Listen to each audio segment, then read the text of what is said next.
culturel qu'on a lancé ici à CPL Télévision. Des questions alors importantes sont mises sur la table. Avec un invité sur le plateau, on en parle. L'actualité dans le pays est restée dominée par ce qui s'est passé au Sénat avec le refus de la levée des immunités de M. Augustin Matata Ponyo.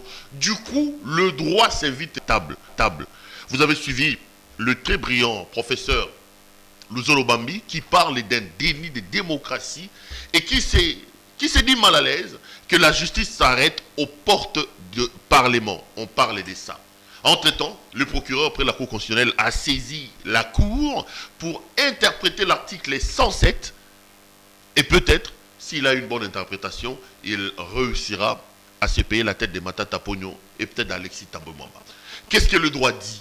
Qu'est-ce qu'il faut faire? J'ouvre un débat à la fois politique mais aussi juridique sur ces questions-là. Quoi de plus normal que de recevoir quelqu'un qui est à cheval, un pied dans le droit, un autre dans la politique? Maître Laurent Onyemba. Monsieur Onyemba, bonjour. Bonjour Perrault. Bienvenue à cette émission. Merci. Laurent Onyemba, scientifique, chef des travaux et chercheur en droit. Laurent Onyemba, politique, membre d'ensemble. Laurent Onyemba, juriste, avocat. Comment on trouve le chemin de l'équilibre quand on a les pieds tellement écartelés comme ça? Non, je vous remercie énormément. Écoutez, c'est la vie normale de toute personne organisée. J'opine comme chef de travaux quand je suis censé intervenir dans le secteur qui est le nôtre, le droit, et je me donne toujours toute la rigueur possible pour ne pas mélanger la politique au droit. Ok? Est-ce possible de faire cette frontière-là? Il est possible. On sait qu'il y a des intelligents comme Mbata qui des fois ont des avis politiquement judiciarisés ou politiquement juridicisés. C'est compliqué quand même. Non, écoutez, tu sais, ça dépend toujours des rétroviseurs qui sont toujours sur les scientifiques. Je voudrais toujours répéter sur ce plateau l'ouvrage du professeur Évariste Bochab, ok, entre la révision constitutionnelle et l'inanition de la nation. Les gens, le commun des mortels, qui ont la culture de l'insulte sur les réseaux sociaux, n'ont pas besoin de savoir le cheminement logique de votre dialectique scientifique. Les gens ont besoin de critiquer les titres. Quand Perrault dit Laurent Onyemba contredit, par exemple, Évariste Bochab. Les gens insultent Laurent ou insultent Bochab en fonction du titre. Il y a trop peu de gens qui écoutent et il y a trop peu de gens qui ont même la qualité d'écouter ou même qui sont prédisposés à entendre ce que vous dites. Ok? Et donc, quand j'opine comme avocat, eh bien, je suis dans mon travail d'avocat. Et quand j'opine comme scientifique, chef de travaux, j'opine comme tel sur des questions de droit. Et quand je suis politique, eh bien, j'opine comme politique. Et je suis très organisé pour que chaque compétence ne soit pas, comment dirais-je, une compétence liée à quelque chose ou bien inféodée, que la dimension politique soit inféodée par la dimension scientifique et vice-versa. Et donc, rassurez-vous qu'il est possible de les faire. Non, mais est-ce que le problème, ce n'est pas, comment ça s'appelle, la paupérisation des fonctions scientifiques qui fait qu'aujourd'hui, la plupart des personnes disent aujourd'hui que l'université, l'intellectuel est en train de mourir, de se mourir, l'intelligence, justement, parce que l'État n'a pas assuré le bien-être des intellectuels. Les intellectuels quittent les auditoires pour aller vers la politique, devenir ministre et devenir mandataire. Du coup, on sent que leurs positions intellectuelles sont édulcorées par des positions. Est-ce que vous êtes de ceux qui estiment qu'aujourd'hui l'État met les scientifiques dans une situation où ils doivent aller chercher leur bien-être au niveau de la politique? Première chose, avant de répondre sur les scientifiques, où l'État met les scientifiques dans des conditions qu'il faut, première chose, il y a une confusion permanente que j'attribue justement à la problématique conceptuelle née de l'amateurisme scientifique qui est en fait notre ADN comme nation et comme population. Vous savez que le Congo n'a pas, comment dirais-je, en fait la population congolaise n'a pas une élite au sens élevé. Et donc, chaque peuple s'offre les intellectuels et les élites qu'il mérite. Et donc, dans l'opinion, il y a déjà une confusion permanente entre l'intellectuel, l'élite, les porteurs de diplômes, les diplômés. On n'a jamais réussi à nous mettre d'accord sur qui est intellectuel, qui est élite, qui porte un diplôme et qui est qualifié pour justifier le fait qu'il est détenteur d'un diplôme. Et donc, ça c'est un aspect. Le deuxième aspect, écoutez, la situation de l'intellectuel aujourd'hui loge en fait dans l'absence de volonté, je voulais dire même nationale, à ne pas mettre celui qui fournit des efforts supérieurs sur le domaine scientifique à être à l'aise. Le professeur ordinaire a un salaire aujourd'hui avec l'érosion monétaire autour de 1500 $. Un professeur ordinaire. OK? Et à mettre à côté de ces professeurs ordinaires des chefs de travaux et des assistants qui en fait sont comme une sorte de grenier de l'enseignement. Le salaire d'un assistant, c'est de 300 000 francs congolais. Des chefs de travaux, c'est autour de 700 000 francs congolais. À peine 200 $. ou 200 le chef de travaux n'a pas 400 $. Alors s'il a 4 enfants qui étudient à l'Opio, ok, il doit louer une maison, il doit soigner ses enfants doivent avoir des fournitures scolaires. On est carrément dans une situation où on est clochardisé.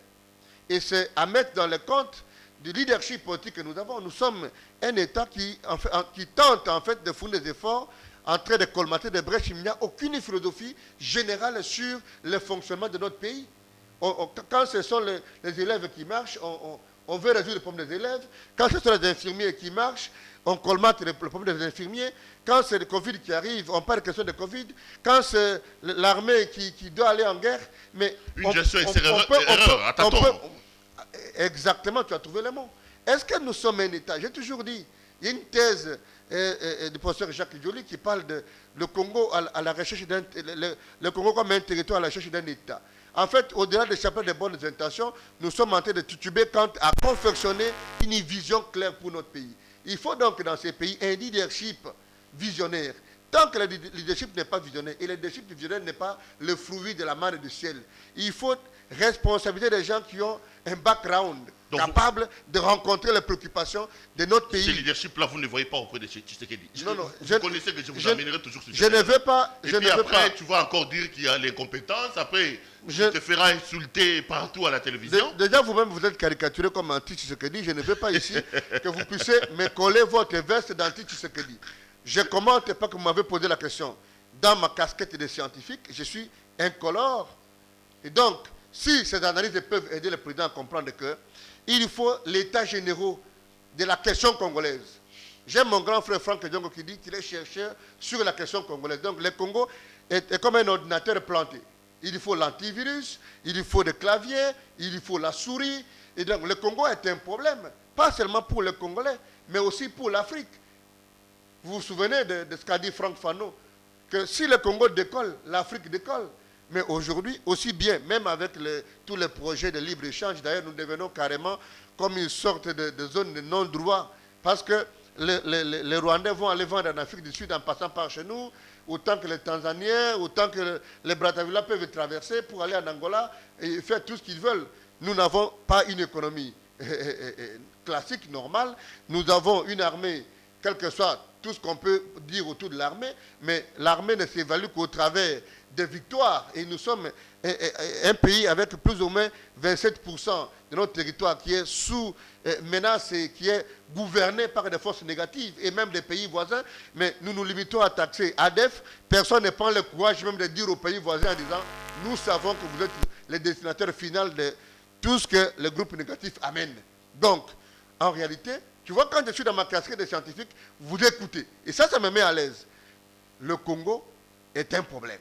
Il faut, à un moment donné, qu'on mette la place aux scientifiques. Nous avons aujourd'hui le Covid. On a parlé de Mouniangui, on a parlé de Manacovid, on a parlé de ceci. Vous voyez une ligne budgétaire, quoique c'est une situation qui n'a pas été prévue, prévoir des recherches scientifiques à la hauteur de ce qu'il faut. Mais vous avez vu la liste de salaires à la présidence. On parle de dépassement budgétaire.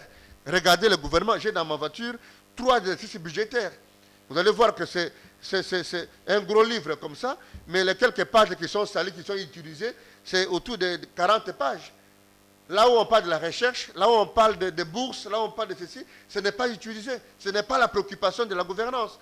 Donc, écoutez, l'intellectuel dans notre pays est clochardisé. C'est l'occasion de dire au président qu'il y a des couches qui sont des couches de notre population qui sont abandonnées. Il faut désormais que vous puissiez regarder avec minutie la question de l'enseignement supérieur, en commençant comme vous avez commencé au niveau de l'enseignement primaire et remonter. étudier les questions fondamentales, mettre ces procès dans des cadres qu'il faut, donner l'argent pour qu'ils aient en retraite, former les autres avec beaucoup plus de perspicacité pour qu'on aille l'avant. Laurent Onimba, parlons droit à présent. Je sais que c'est aussi teinté un peu de politique. Vous avez suivi l'actualité. Le Sénat, la Chambre haute du Parlement, a refusé d'élever les immunités de M. Augustin Matata Ponyo. Je voudrais quand même qu'on en parle. Première réaction, c'est celle du savant Luzolo Bambilesa. Luzolo dit que pour lui, on va aller mollo mollo. Le refus du Sénat est un déni de démocratie, est un coup porté à l'état de droit. Première réaction de monsieur le chercheur en droit. Est-ce que vous ne pensez pas que dans un état de droit, que l'on soit fort, que l'on soit faible, que l'on soit riche, que l'on soit pauvre, que l'on soit en fonction, que l'on ne soit pas en fonction, les citoyens doivent être sur le même pied d'égalité. Le refus, là, ne porte pas en tort son principe de droit qui parle de l'égalité de tous devant la loi. Nous sommes dans un système juridique qui est un héritage du système romano-germanique. De toute la législation, même la constitution congolaise actuelle, malgré sa révision de 20 janvier, ou bien le retouche de 20 janvier 2011, l'ossature de la constitution n'a pas bougé. Nous sommes suffisamment dans une sorte de mimétisme scientifique ou constitutionnel, né en fait de l'apport du droit français et du droit belge.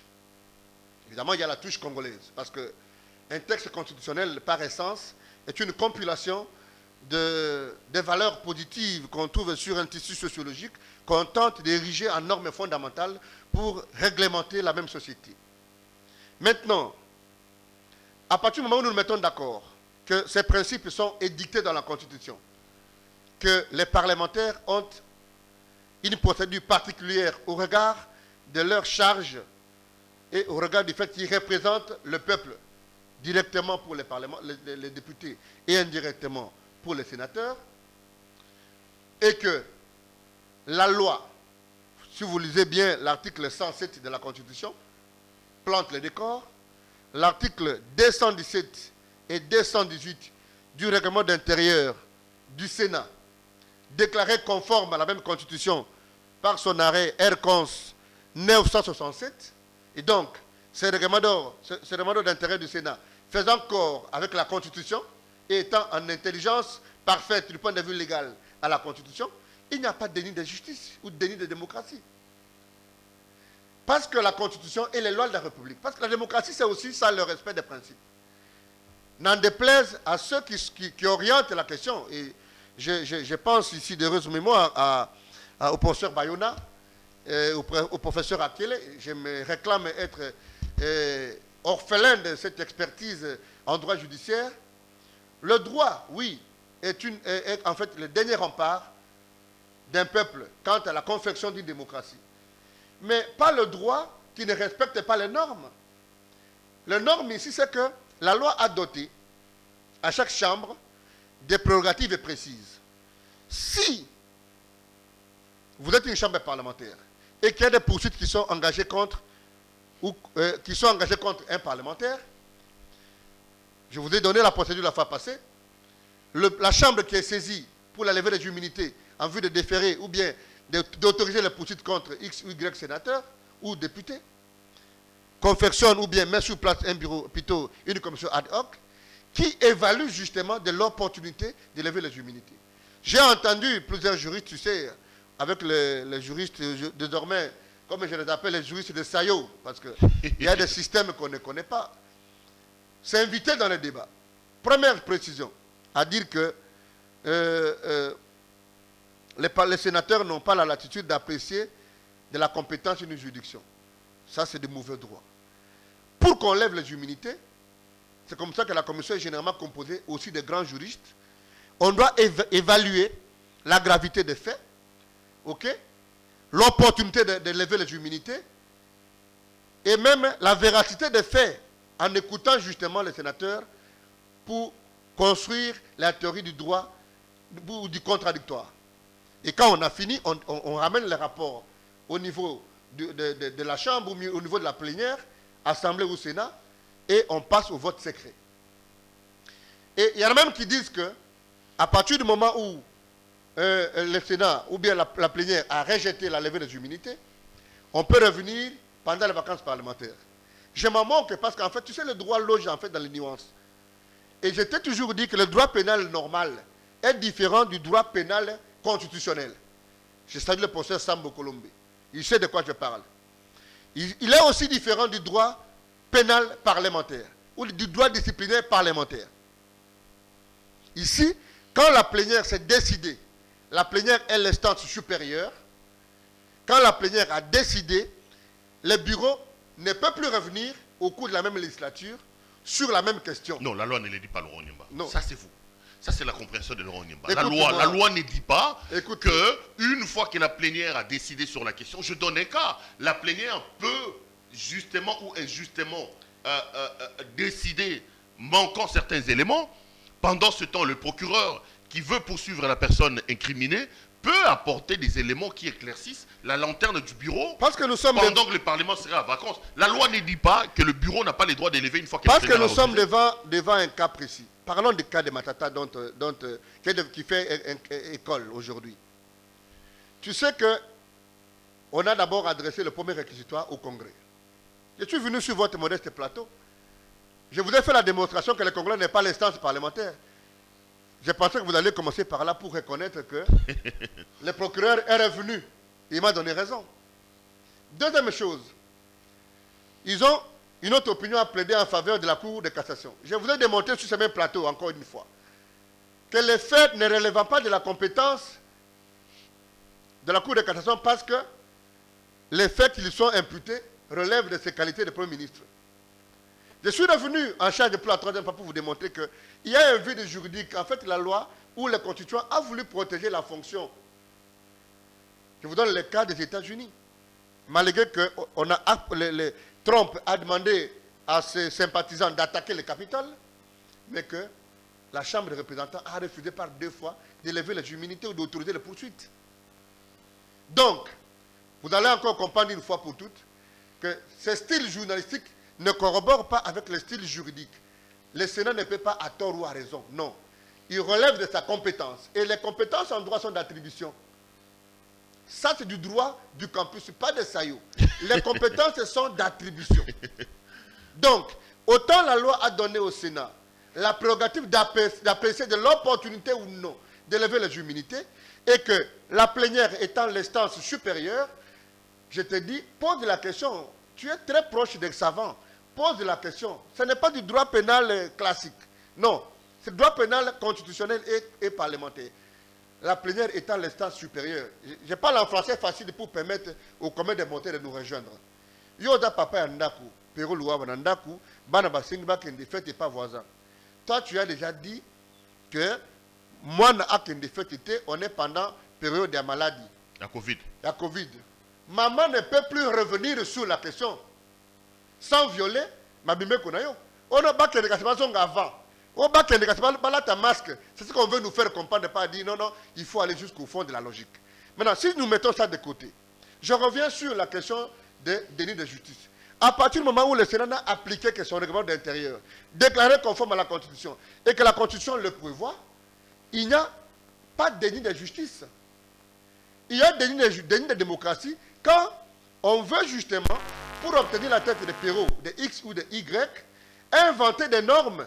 Non, mais quand nous avons le Bambi dit qu'en faisant ça, le Sénat empêche à la justice de pénétrer le Parlement. La justice s'arrête à l'entrée de poste. Je l'ai même suivi. Lorsqu'il dit qu'à un moment donné, on doit repenser la question des privilèges des juridictions, des questions liées aux immunités, aux privilèges des poursuites. Là, on est en plein dans le droit judiciaire. Louzolo, tu sais que c'est un savant en la matière. Et il dit que dans la conception, le constituant ne voulait pas installer l'impunité. Il ne voulait pas consacrer l'impunité. Mais ce qui s'est fait aujourd'hui, c'est un déni de justice parce que ça favorise l'installation de l'impunité dans le pays. 3 considérations. Il n'y a aucun Congolais sérieux qui puisse méconnaître, professeur Louzolo, le fait qu'il ait une expertise avérée en droit judiciaire. Moi, à chaque moment que je dois le lire, parfois pour bien rentrer dans les méandres de ce qu'il veut dire, je dois remonter jusqu'au déluge. Donc il faut lire nos grands-parents communs, qui sont Bayona et Akele, sur le droit pénal. Donc, du point de vue de son expertise, il n'y a pas un débat. Mais j'adore aussi le côté du professeur Luzolo, le côté contradictoire. Il aime le débat. Et donc, je suppose que le professeur ne prendra pas mal la modeste contribution de son jeune frère que je suis en disant, ok, je suis d'accord dans cette approche judiciaire de la question de la démocratie, mais il ne peut y avoir une démocratie justement que quand les règles sont appliquées et quand les principes sont aussi appliqués. Et l'application des principes, n'en déplaise à un camp, ne peut pas constituer un déni de démocratie. En quoi le droit s'arrête à la porte du Parlement? Sinon, on ne jugerait pas des parlementaires par portée de flagrance. Ok? Sinon, on n'aurait pas prévu que les sénateurs autorisent la levée des immunités. Ça signifie qu'il faut de la rigueur dans les chefs de ceux qui sont censés demander la levée de ces immunités, que les faits soient établis, qu'il faut les faire dans un cadre juridique propice et en laissant le champ aux autres de montrer l'opportunité de lever des immunités. Mais alors, si nous nous mettons dans cet angle, si demain les sénateurs se réunissent ou les parlementaires se réunissent en congrès et disent on lève les immunités du président Félix Tshisekedi pour dépassement budgétaire, cela peut être constitué par exemple à ce qu'on peut appeler haute trahison. La porte de la justice ou bien la justice s'arrête aux portes du Parlement? Non, non. Il faut le respect des méandres. Et j'ai même été étonné de voir que le procureur général près la Cour constitutionnelle ait saisi. On va en parler justement. On finit avec le professeur Luzolo. J'en viens. Non, mais c'est dans le même paquet réflexionnel. Que le procureur général ait même saisi la Cour constitutionnelle en interprétation de l'article 107. Maintenant, regarde, parce que c'est ça aussi la peur que nous avons. Parce que si quelqu'un, j'ai même entendu les gens dire non, mais la justice doit être ceci. Non, non. Pour autant que nous devons rester dans les champs de la loi. Non, mais avant que tu lises cela, quand le professeur Luzolo dit que sur ces domaines-là, il encourage la justice à continuer les poursuites et à continuer les procédures qui ne sont pas terminées, il dit qu'il y a d'autres fenêtres qui permettront de se payer la tête de Matata Pognon. Vous dites que là, les professeurs Luzolo se méconnaissent, il n'y a rien, tout est bloqué, tout est figé. Le mot méconnaît est le vôtre. Mais moi, j'estime que le professeur a raison, parce que la justice a pour mission d'aller jusqu'au bout de sa logique. Mais que, de mon apport d'un petit chercheur en droit constitutionnel et en droit parlementaire, la question a été vidée au niveau de la plénière. Il n'y a plus une autre la plénière. Donc l'affaire de Matata, il faut oublier ça. En tout cas, pour les mêmes effets, devant la même chambre, il n'y a plus de voie pour que quelqu'un d'autre revienne sans nourrir la théorie du complot et de l'acharnement. Maintenant, si quelqu'un estime, parce que vous entendez que les interventions des uns et des autres sont teintées d'un peu du côté politique. Et vous savez que nous sommes pendant la grande guerre de l'union sacrée. Il y en a qui ont l'obligation de renvoyer des signes, ok, d'adhésion. Mais le plus important... Il ne faut pas dire ça de Luzolo Bambi. Non, non, je vous dis... Là, il a vraiment opiné comme scientifique. Je dis ceci. Il ne faut pas m'amener sur la tangente de Luzolo. Je ne suis pas son interface. Non, mais le débat est un débat scientifique. C'est mon aîné, le débat est un débat scientifique.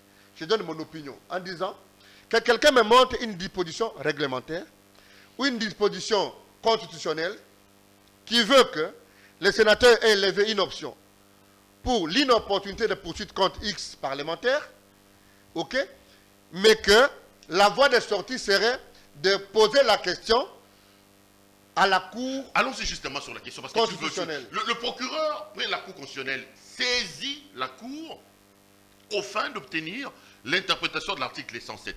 Et vous dites que ça, c'est une monstruosité juridique, ça ne peut pas exister. Tu sais, avant d'aborder cette question, j'ai entendu plusieurs interventions sur les débats autour des privilèges de juridiction qui seraient détournés par les comportements du politique et qu'à l'origine, le constituant ne l'a pas voulu ainsi. Dans notre système juridique, ou en droit positif congolais, l'autorité compétente judiciaire pour interpréter une disposition constitutionnelle, c'est la Cour constitutionnelle. Tous les autres avis relèvent de la doctrine. Et parce que c'est de la doctrine, les commentaires ou bien les interprétations sont diversifiées.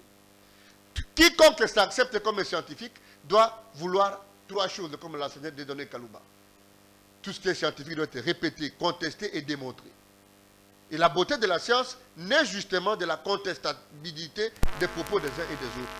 Pour moi, la requête, parce qu'il faut la mettre au conditionnel, parce que je vais m'apprendre, je crois qu'il faut vérifier.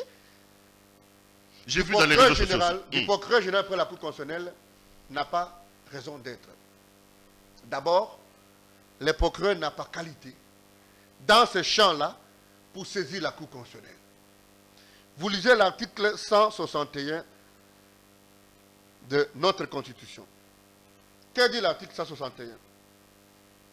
La Cour constitutionnelle connaît des recours en interprétation de la Constitution sur saisine du président de la République, du gouvernement, du président du Sénat, du président de l'Assemblée nationale, d'un 2/3 des membres de chacune des chambres parlementaires, des gouverneurs de province, des présidents des assemblées provinciales.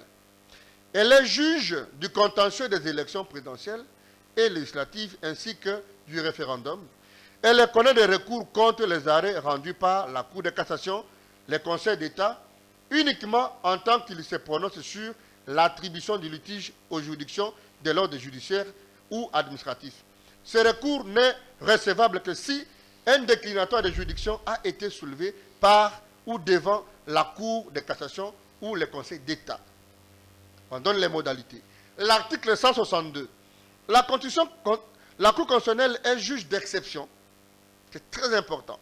Juge d'exception, ok, d'inconstitutionnalité soulevée devant ou par une juridiction. Toute personne peut saisir, tu vois les pièges, toute personne peut saisir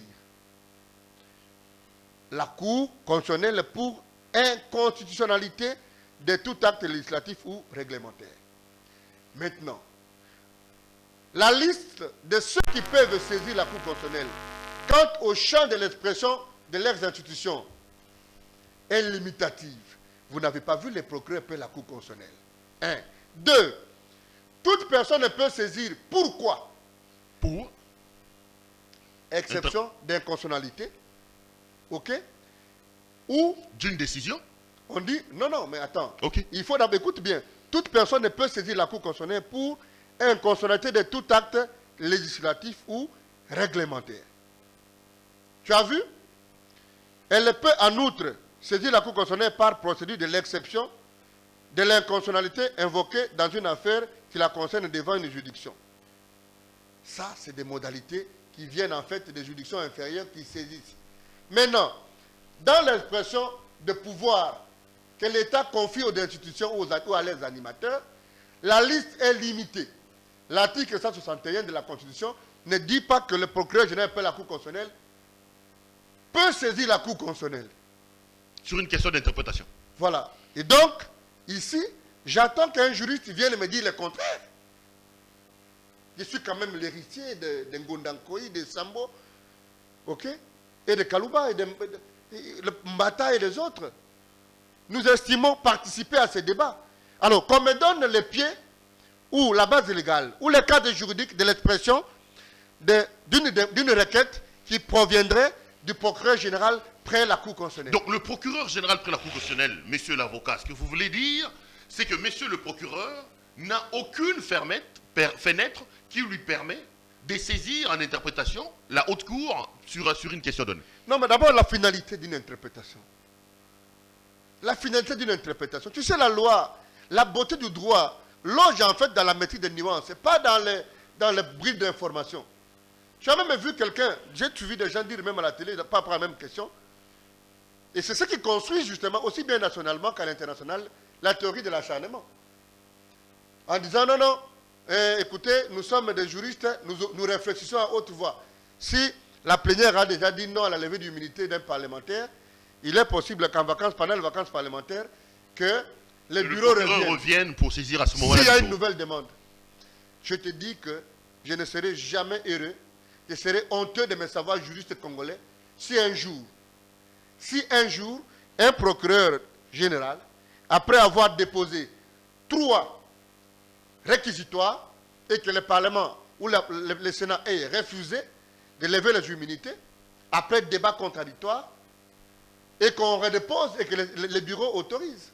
C'est une boîte à Pandore, c'est une tache d'huile sur la jurisprudence parlementaire, comme sur la jurisprudence judiciaire congolaise. Il faut faire attention. On peut avoir besoin de régler un compte, on peut avoir besoin de résoudre un problème politique, mais que nous appartenons à la communauté universelle, à la communauté scientifique universelle, et que les Béninois nous regardent, les Kenyans nous regardent. Qu'est-ce que nous allons dire pour les gens comme le professeur Mbata, le professeur Essambo qui vont dans des colloques en Tanzanie, au Kenya, ailleurs? Qu'est-ce que vous allez dire comme héritage constitutionnel? Déjà que nous avons déjà une jurisprudence à dents de scie. Est-ce que nous allons continuer à confectionner des décisions sur mesure pour répondre aux desiderata, et je voulais dire entre parenthèses, des politiques? Il faut s'émanciper intellectuellement. C'est de la responsabilité d'intellectuel que nous avons de dire voilà ce que nous pensons dans cette question. La preuve, vous ne verrez pas un constitutionnaliste sérieux de la trempe de Joly vous avancer sur ce chantier. Non, mais Mbata, je l'ai quand même suivi, c'est sophistiqué. Mbata, je l'ai suivi, il était pratiquement dans la ligne de Luzolo-Bambi, en train de se plaindre, en train d'estimer que là aussi, peut-être que l'esprit de la Constitution a été violé. En mettant en place les privilèges des juridictions, les privilèges les immunités, les privilèges de poursuite, le Constituant ne voulait pas consacrer l'impunité. Non, non, je sais que le professeur ne peut pas se plaindre. Ça, c'est votre mot, parce que le professeur Mbata, qui est mon maître, est parlementaire. Et donc, il peut opiner sur la question avec le double radar, c'est-à-dire en étant aussi au même moment doctrinaire et chevronné, mais au même moment comme parlementaire. Mais il ne faut pas oublier non plus que c'est un politique. C'est un politique, et donc il faut toujours vous mettre dans l'angle où vous trouvez le professeur Mbata en train de parler. Mais je ne pense pas. J'estime que Bob Kabamba, qui est aujourd'hui, pour moi, la bouche sociologique autorisé de parler de la Constitution, ok? Et je connais encore plusieurs autres experts qui ont participé à l'élaboration de cette Constitution. Les travaux préparatoires sont encore disponibles au Parlement. Dans l'idée du Constituant, il n'a pas dit qu'il fabriquait des gens qui ne peuvent pas répondre. Mais il savait au même moment que quand vous êtes parlementaire, vous devez jouir justement encore qu'il faut faire la part des choses. Il y a un mélange dans la qualification des choses. Il y a une différence nette entre les privilèges de juridiction, les immunités de poursuite, ok, et même avec les poursuites, l'autorisation préalable. La loi a voulu qu'au regard des fonctions qui sont exercées par certaines personnes, certains compatriotes, que pour leurs fonctions, qu'eux soient dotés des privilèges de juridiction, qui peut être aussi l'entorse quant à ce qu'on appelle le double degré de juridiction. La loi a aussi voulu, ou la Constitution ou les textes légaux ont voulu aussi, que certaines personnes soient dotées des immunités de poursuite. Mais le respect de ces principes-là, en attendant qu'on change la Constitution, non, mais c'est ce que le respect de ces principes... Laurent, ça veut dire que la loi a institué une impunité. La loi consacre l'impunité dans le pays. La loi viole, en vous entendre parler, le principe de l'égalité de tous devant la loi. Non, non, l'égalité de tous devant la loi est un principe. Et je mets ici encore dans le compte professeur Mbata qui nous a enseigné un cours sur l'interprétation constitutionnelle. J'ai déjà eu ce cours-là à Montréal sur l'interprétation légale. On n'interprète pas une disposition de façon isolée. Sinon, vous faites du verset biblique. Oh non, et Jésus pleura. Et vous dites non, non, non. Pour dégager la compréhension, je voulais dire, générale d'une question, il faut la synergie de toutes les dispositions irrélations. Il ne faut pas les prendre de manière isolée. Non, non. Aux côtés de cette théorie que vous évoquez, de l'égalité de tous devant la loi, la même loi a mis l'exception. Et la beauté de la loi, en fait, l'autre dans l'exception.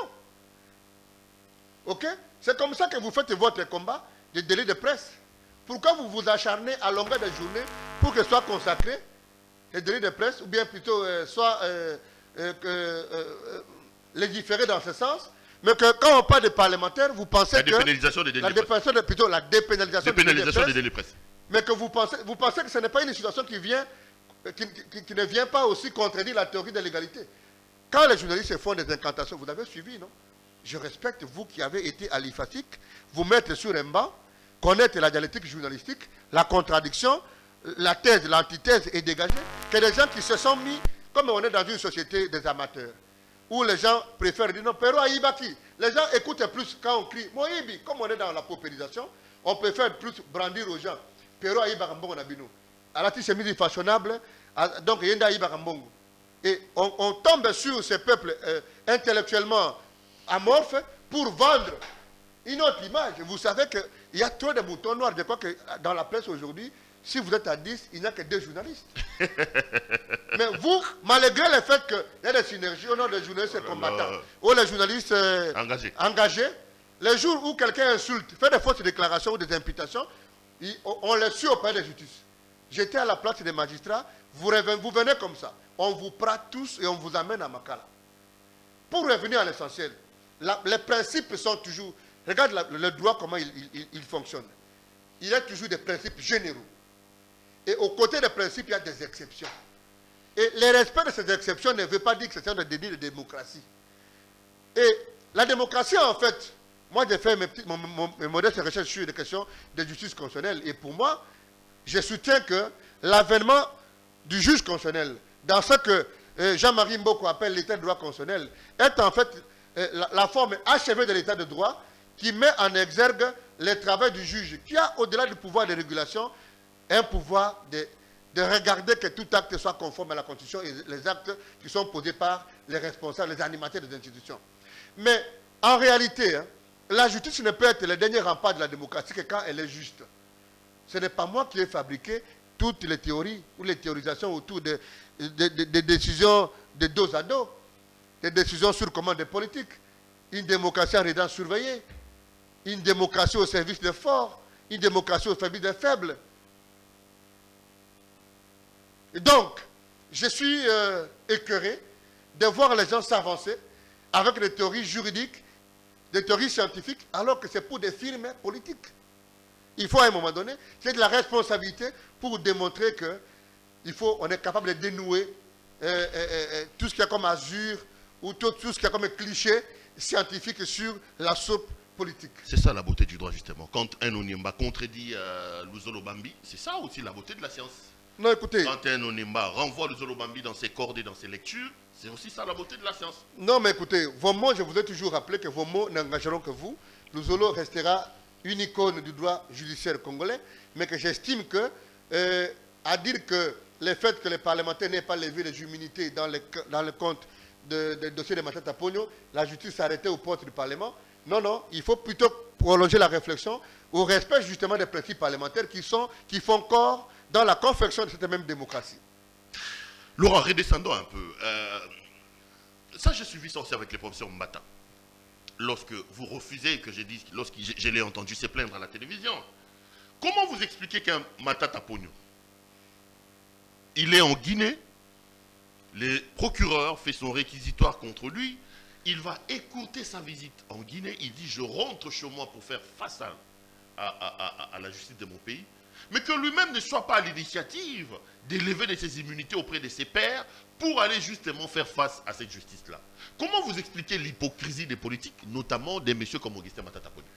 Bon, l'hypocrisie, je ne pense pas. L'hypocrisie, je ne pense pas. Je pense que l'hypocrisie est à trouver dans les chefs de ceux qui pensent, pour eux, que la justice, c'est seulement amener quelqu'un à Makala, faire du caméré. Tolérer l'expression. Faire du caméré.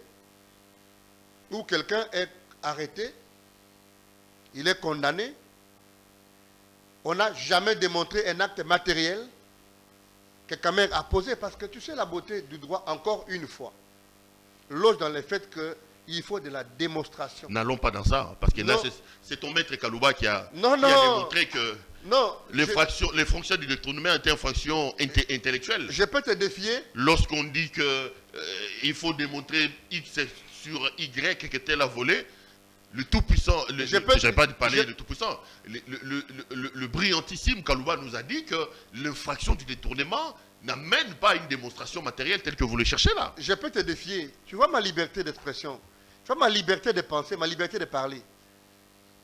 Je la dois à Dieu donné Kalouba. Et c'est tout le jour que je suis dans le débat avec lui. Donc, mon opinion, encore qu'il n'est plus avocat, aujourd'hui il est juge. Et même au-delà d'être le juge, il a le droit de réserve. Ok? Mais mon opinion à moi, comme avocat aussi, peut être à l'encontre du maître. Et que mon maître au campus. Les avocats sont ce qu'ils sont. Il faut lire notre loi. Mon opinion, c'est qu'au-delà de toute la théorisation du crime intellectuel, ou bien de la confection des crimes isolés, ou de la confection des actes isolés qui expliquent les procédures criminelles, mon opinion peut naviguer à contre-courant en disant, quelle que soit la teneur de cette théorie, il y a un élément important à maintenir, qu'en droit pénal, l'élément matériel doit être là. Et je suis heureux que vous n'êtes pas un juriste de Sayo parce que vous m'entendez, vous me consommez suffisamment. Pour qu'une infraction soit retenue, il y a 3 éléments. Et ça, ce sont les éléments basiques qui sont enseignés en première année. OK? Vous devez avoir énervé une disposition légale. Vous devez avoir organisé cette activité intellectuellement pour la commission. L'élément intellectuel. OK? Et vous devez avoir posé l'acte. C'est l'élément matériel. Maintenant, si Kamer a réussi à avoir les 2 éléments pour te rejoindre, pour te faire plaisir par rapport à ce que mon maître a dit, que c'est la confection des actes isolés, ça c'est encore dans la tête. Mais que quelqu'un voit Kamer prendre de l'argent, c'est l'acte matériel ou un acte sur lequel il a signé pour dire donnez-moi l'argent, ou bien l'argent est parti de tel compte vers tel autre. Si Massaro a posé un acte, si Soraya a posé un acte, ou Maman Hamid a posé un acte, ça n'est pas la responsabilité pénale est par contre aussi individuelle. Donc, il ne faut pas que Matata vienne pour qu'il soit le porte-étendard d'un Kamer bis. Ça c'est de 1. De 2. Quand on dit, il a dit en Guinée qu'il vient faire face à la justice. Mais vous pensez vraiment que toute la procédure parlementaire ne relève pas de la justice?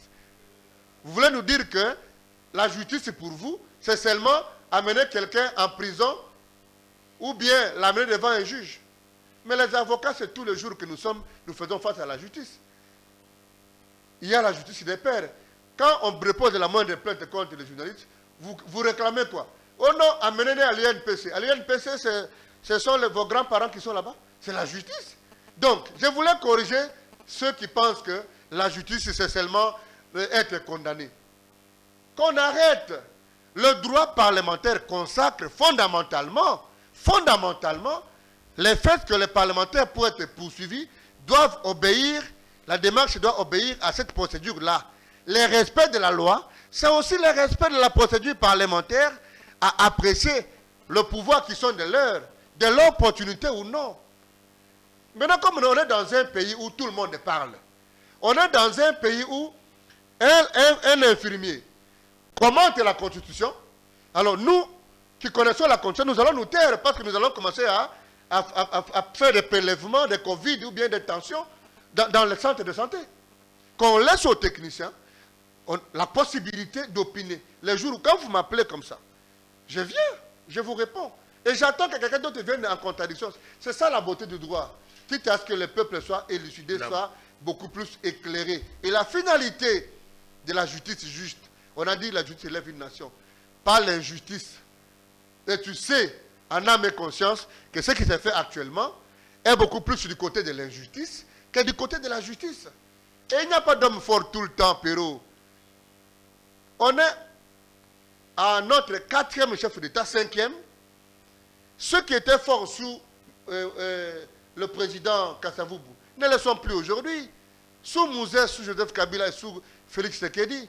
Attention de confectionner des règles taillées sur mesure. C'est tout ce qu'on a reproché à Kabila hier. Aujourd'hui, il y en a qui s'en profitent en faisant la même chose, en se taillant des décisions sur commande politique.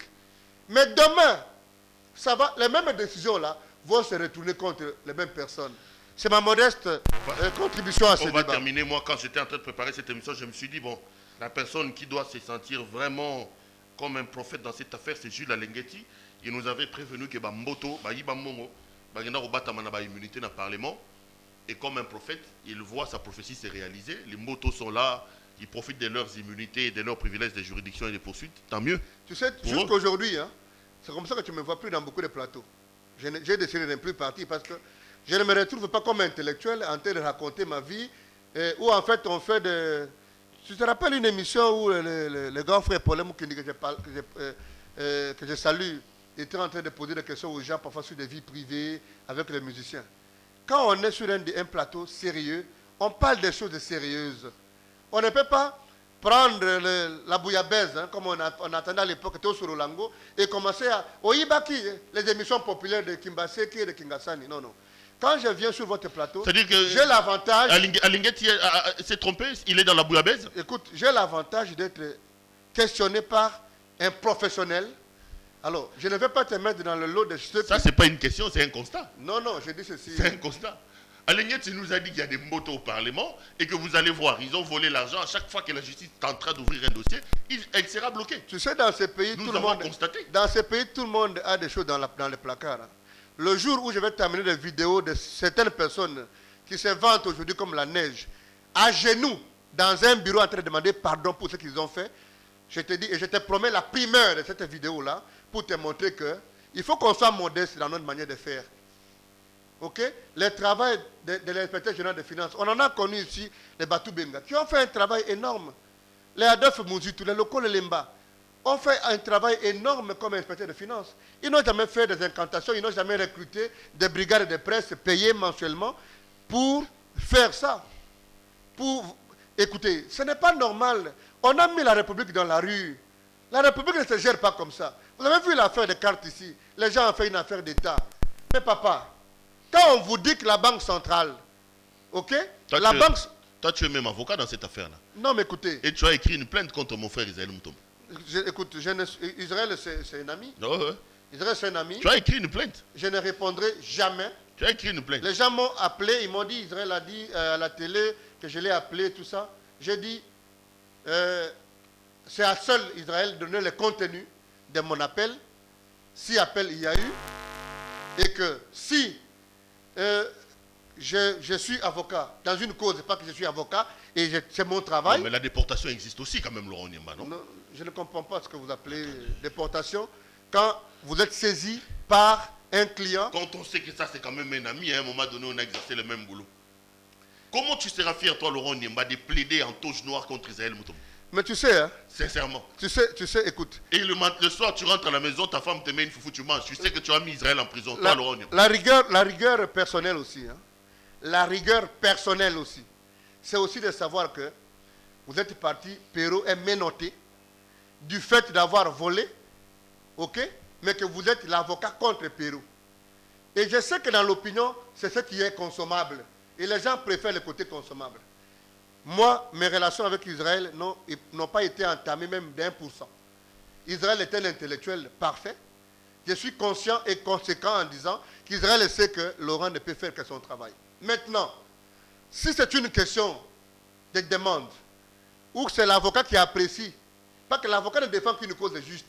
La loi n'a pas dit que l'avocat ne peut pas défendre contre les intérêts d'un ami, ou contre une procédure qui est instrumentée contre un ami. Je parle de la morale. Non. Mais c'est ça. La morale. La morale n'est pas supérieure à la loi. Tu es en train d'étudier le droit. Tu vas voir les sources de droit. Il y a d'abord la Constitution. Et puis la morale est parmi quelles sources? Donc, il y a d'abord la loi et la morale. Mais je suis confiant parce qu'il a dit qu'il a des preuves.